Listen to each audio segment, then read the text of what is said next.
Hey YouTube, Kira Twig here, bringing you guys an update to my Crystal Beasts Yu-Gi-Oh deck profile for post Flames of Destruction. We actually received the rest of the Crystal Beast support that was in the OCG with Flames of Destruction, including the two Pendulum cards, the new spell card and the new trap card. So pretty awesome that we finally got those cards because it's been so long since they were released and we just need them for the longest time. So with all the supports out, we finally have the complete Crystal Beast deck profile for you guys. It's a lot of fun. We definitely needed that support, especially the trap card. I'm a big fan of it. Just helps with the deck so much more with all the different moves that you can do. So let's go ahead and get started with the deck profile.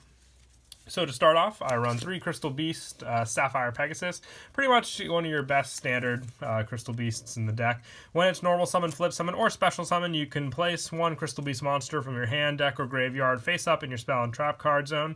It is treated as a continuous spell card, and if this card is destroyed, like all Crystal Beast monster cards, you can place it face up in your spell and trap card zone as a continuous spell card instead of sending it to the graveyard. So it just has that good setup that you always need for the Crystal Beast cards, just to get your cards face up in the spell and trap card zone, because that's the main focus of the Crystal Beast deck, for those of you that don't know. And then you basically do a bunch of different plays with those cards face up in the continuous spell and trap zone. And I also run 3 Crystal Beast Ruby Carbuncle. These are the only 2 that I run 3 of, just because they're very important for all your plays. When this card is special summoned, you can special summon as many Crystal Beast cards as possible from your spell and trap card zone, and if this face-up card is destroyed, it has the same place effect. So if you can special summon Carbuncle out to the field, if you have plenty of them built up in your spell and trap card zone, you're able to swarm the field pretty fast and have like some pretty big boards made up that you can either use for link summonings, just attack all out with the cards you have. It's pretty great. And I also run 2 Crystal Beast Topaz Tiger now. I might go back and forth between Topaz Tiger and Cobalt Eagle, depending on which one I run to run it to. I have Topaz Tiger at 2 for now, but might drop him down to 1 and put 2 Cobalt Eagle. I've been debating it, but for now, 2 Topaz. He has the 400 attack gain when he attacks a monster, putting him at 2,000, so pretty good overall as a monster stat. And then for the one-ofs, I run 1 Amber Mammoth, just the redirect effect with this card for other cards. When another face-up Crystal Beast is targeted for an attack, you can make him attack this card instead. So kind of like the one you'd want to get destroyed to face up in the spell and trap card zone. Pretty big heavy hitter as well. Cobalt Eagle, once per turn you can target a face-up Crystal Beast card you control, return that target to the top of the deck. If this face-up card is destroyed, same send effect. But the return effect is cool for cards like your Crystal Magic to send to the graveyard for that effect, so you don't really have to worry too much about other cards being affected or filling up your field too fast and not having any room.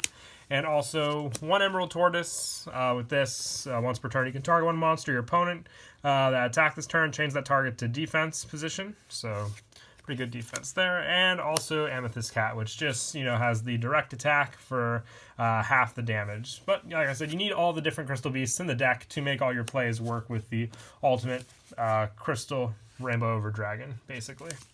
So that is it for the Crystal Beast monsters. I also run 1 Rainbow Dragon, just because it's so easy to get all the Crystal Beast monsters into the graveyard. I just like to run the 1 to have. Might bump it up to 2. Been going back and forth between the 1 and 2 numbers, but for now just the 1, since the fusion is kind of better, but you also can get the fusion out by tributing the Rainbow Dragon. It's just, like I said, so fast to get all these cards either on the field or in the graveyard, and then easy special summon of this card. And then for the new Pendulums, I run 3 Crystal Master. I'm actually a very big fan of this card in the deck. You can tribute this card to add 1 Ultimate Crystal Monster, Crystal Beast Monster, or a Crystal Spell Trap from your deck to your hand. So it's Search, which helps with a lot of your different plays. Grabbing a Crystal card, Monster Spell, or like I said, Ultimate Crystal Beast Monster, which Rainbow Dragon also counts now as, obviously. And then the Pendulum Scale effect. Your opponent cannot target ultimate crystal monsters or crystal beast cards you control with card effects. So I like it for the pendulum effect, but the tribute effect is just so good with the search that it really does help grab what you need in that certain situation. and I run 1 Crystal Keeper. Now, I don't really use them too much for Pendulum Summoning. I mean, if you have them, you can obviously go for it, but I just like them for their separate effects to help with the different plays in the deck. With this, if a Crystal Beast monster you control battles an opponent's monster during damage calc, quick effect, you can tribute this card from your hand or face up from your field. Your battling monster's attack and defense become double its original attack and defense during the damage calc only, but is destroyed at the end of the damage step. But you still have that double power, which does come in handy. And then the pendulum effect is each turn, the first time an ultimate crystal monster and or crystal beast card you control will be destroyed by a card effect, that turn is not destroyed. So another protection effect, but that hand power does come in handy. I just kind of prefer master over it with its search effect to get the plays you want, like I said. And that's it for the monsters. Moving on to spells, I run 3 Rainbow Bridge. This and Crystal Bond are just really what the deck needed for search. You add 1 crystal spell or trap from your deck to your hand. So with this, you're able to search out Crystal Bond, which definitely comes in handy. You can't search it with Crystal Master, since it doesn't have, like I said, crystal in the name, but you can add Crystal Bond with the effect, which is definitely better than Rainbow Bridge, but also searchable, so you need to run 3 and 3 of both. You add 1 Crystal Beast monster from your deck to your hand, and place 1 Crystal Beast monster with a different name from your deck face up in your spell and trap card zone as a continuous spell card. It's going to activate once per turn, but this card helps your setup so much, just grabbing so many monsters. Like I said, for your different plays, definitely a 3 of in the deck. And I also run 3 Crystal Promise. With this, you target a Crystal Beast in your spell and trap card zone, special summon it. So get monsters back to the field, emptying out your spell and trap card zone as well. Most of the time, I try and go for the Carbuncle so I can get that special summon effect off of the Carbuncle as well. So pretty easy to use this card since you set up so much with your spell and trap card zone. Especially with Crystal Bond, you can just grab cards so fast. And I also run 2 Crystal Blessing. With this, you target up to 2 Crystal Beast monsters in your graveyard. Place those targets face up in the spell and trap card zone as continuous spells. So you basically can also reuse another trap, which we'll get to in a little bit, just for your plays. So Blessing does help reuse resources. And also 2 Crystal Beacon. With this, you special summon 1 Crystal Beast monster from your deck. You must have 2 or more Crystal Beast cards in your spell and trap card zone to activate and resolve this effect. Another easy special summon card. It's immensely easy to obviously get your spell and trap card zone set up to how you want it. So full use of all these crystal cards. And I also run 3 Ancient City Rainbow Ruins. It's just so good to have different effect options. With all your spell and trap card zones being quickly filled out, having this field spell definitely does come in handy with all the different effects you can make use of, including the protection, extra draw, you name it. Just like I said, that good option to have in your field spell zone. And I also run 1 Terraforming just to help search out the Rainbow Ruins, just that extra space filler search. And lastly, for the spell cards, 1 Monster Reborn. It's just there for, like I said, good graveyard summons for sure. And that's it for the spells. We'll now move on to traps. I run 3 Crystal Conclave. Well, I'm so glad we got this card. I really love it in the deck. Once per turn, if a face-up Crystal Beast monster you control is destroyed by battle or card effect, special summon 1 Crystal Beast monster from your deck, and you can send this card face-up from the field to the graveyard, then target 1 Crystal Beast card you control and 1 card on the field, return them to the hand. You cannot activate these effects in the same chain. But the fact that we finally have a card that can make up for a Crystal Beast being destroyed means you don't lose resources, which is the big problem with all them either going to the graveyard or you face up in your spell and trap card zone. This card makes up for it by giving you another Crystal Beast to use, and the fact that it can also have that bounce effect in handy means you can clear up this from your spell and trap card zone when you need it, and also have that bounce effect to use. And I also use 2 Ultimate Crystal Magic. This is the fusion card that you go for the Rainbow Over Dragon. When your Crystal Beast monster is destroyed by battle, you can send 7 Crystal Beast cards with different names from your hand, deck, and or face up from the field to the graveyard. Special summon 1 Ultimate Crystal Fusion monster from your extra deck. This is treated as a fusion summon, and if it leaves the field because of an opponent's card effect, you can banish this card from your graveyard, place any number of Crystal Beast monsters from your graveyard face up in your spell and trap card zone.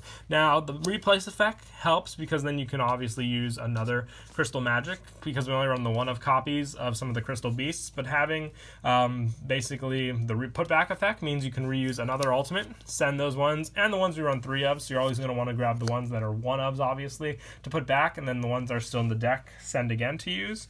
You have that option available, which is why I also like to run those numbers of the 3s and 2s, just so you are always open up to the potential of going into multiple ones. And that is it for the main deck. We'll now move on to the extra. I run 3 Rainbow Overdragon. Now, I might bump this down to 2, but for now, you just have that full option to go into all 3, since you can basically fusion or special summon by tributing 1 level 10 ultimate crystal monster, in which case you do not use polymerization. And once per turn, you can banish 1 crystal beast monster from your graveyard. This card gains attack equal to the banished monsters until the end of the turn.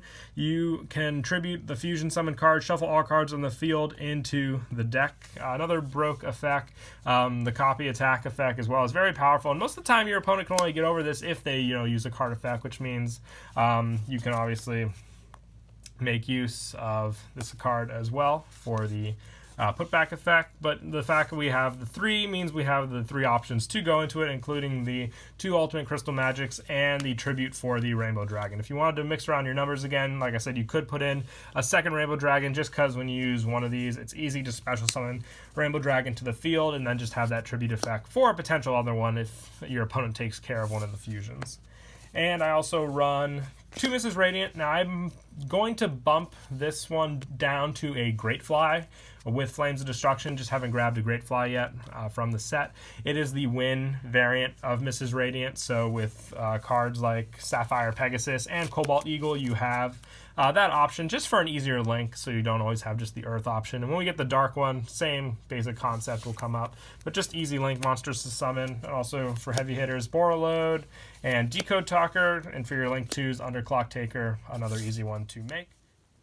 And then for the Exceed monsters, I run 1 Lightning Chidori, pretty standard with the Wind monsters in the deck, Sapphire Pegasus and the Cobalt Eagle, very easy to make as well. And I also run 1 Gaga Cowboy, pretty staple, 1 Castel, 1 Diamond Dire Wolf, definitely works well with the Beast monsters, and also 1 Abyss Dweller, 1 Honor Arc, and 1 Dark Rebellion. If you want to take out anything, you could swap the Honor Arc and the Dark Rebellion for Baguska and Tornado Dragon, but either way, both are good for the Exceed plays you want to make in the deck. But yeah, that is it for the deck profile. I hope you all enjoyed the video. Once again, please don't forget to leave a like and subscribe, and until next time, Kira Twig out.